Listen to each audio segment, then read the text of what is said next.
Good afternoon, everybody. I've been busy. uh, I still do a little odd and end work, a little woodwork and all that, and lately I had a couple of calls like, Daddy, so there you go. Never gonna turn down the children. But anyhow, I think I got things cleared up. I have been to the woods one time, basically just looking for pigs and looking for sign.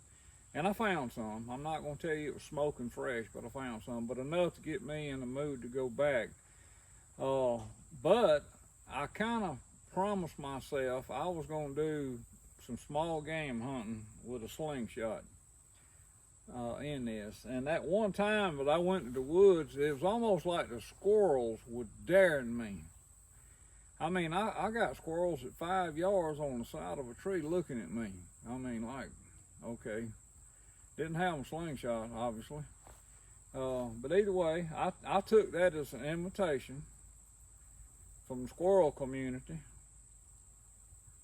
to come and be front and center again. So that's what we're going to do. But as with my bow shooting and all that, we're going to practice a little bit. And I got a couple of targets here. But now I want to share this with you. This is a piece of maple. This thing's fresh off the press, by the way.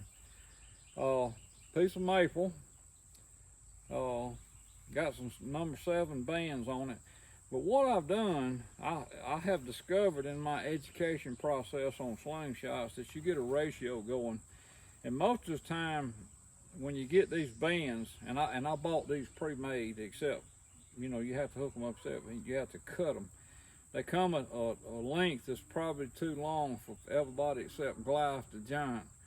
And I cut them down, and you either go for a 1 to 5, in other words, when they stretch, you want 5 times your draw length. And my draw length basically 30, about like it is with a bow. I mean, whatever your draw length is with a traditional bow, that's probably what it's going to be with the slingshot. So I back down instead of 5. Like you divide 5 into 30, and that gives you what you cut these bands plus a little bit for time. I back down to 4, and boy, this thing is smoking in the shop when I shot it in the shop. So we're gonna give a whirl out here. Give you a little close up of the slingshot. It's a piece of maple, pretty maple. It would have made some beautiful laminations for a bow. But either way, we got a couple of targets up here that we're going to try. I see winds on blew one of my things down over there. But anyway, here we go. We're going to practice up on these squirrels. A little bit low. That's why we practice. That is why we practice.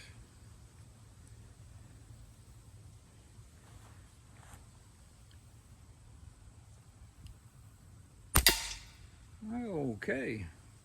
Yeah, this band, I cut these bands down, and you can tell when you tie them on, which is, you got to be real careful doing that and get them even enough. But they have a little more authority if you go with the ratio, 5 or 4 to whatever your draw length is. Yeah, that's got some authority. I believe old Mr. Tree Rat wouldn't enjoy that at all, especially if he's foolish enough to stay as close as they were the other day. Yeah, there we go. There we go. Have I ever told y'all how blessed I am?